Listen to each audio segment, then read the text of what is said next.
دیوس چی است؟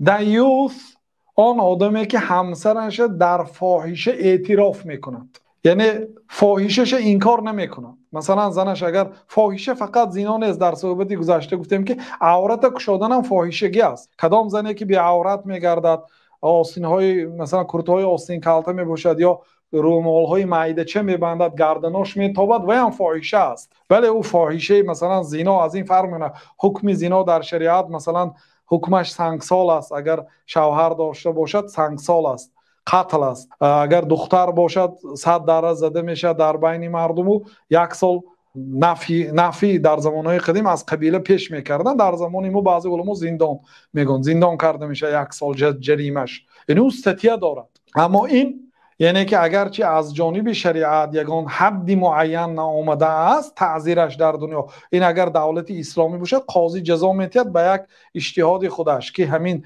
زن و مانند این از همین گناه نگاه داره. اما به زیر کلمه فاحشه میدراید. اگر کدام مرده که زنش اقرار کند که با همین بیرومالیش گردد، حتی بعضی مردها زناش فسان شده گرد، مردم بیند چیه زنی من چقدر خوشرو هست میگفتن، این دیوس است. یعنی شرط نه که زنش زنا کند و در زنا زنش اقرار کند، نه، او که دیوسی کلانی هست. اینم دیوس است، کسی که زنش در فاحشگی اقرار میکند. الله تعالی مردهای هم از نظر کردن به زنها من کرد، زنها را هم از نظر کردن به مردهای بیگانه حرام کرد، من کرد، نظر نکنید گفت، و چشماتون رو پوشید گفت وقتی که مردهای نامحرم میبینید. بنابراین این سریال ها که عبارت از این کارها هست، از عمل فحشای آنها هست، بنابراین دیدن آنها و اقرار مرد زنش رو در همین کار، اقرار به چی؟ یعنی میبیند و این کار نمیکند، زنش تنقید نمیکند، از این کار باز نمیدارد، راضی هست، او دیوس است و دیوس به جنت نمیدراید.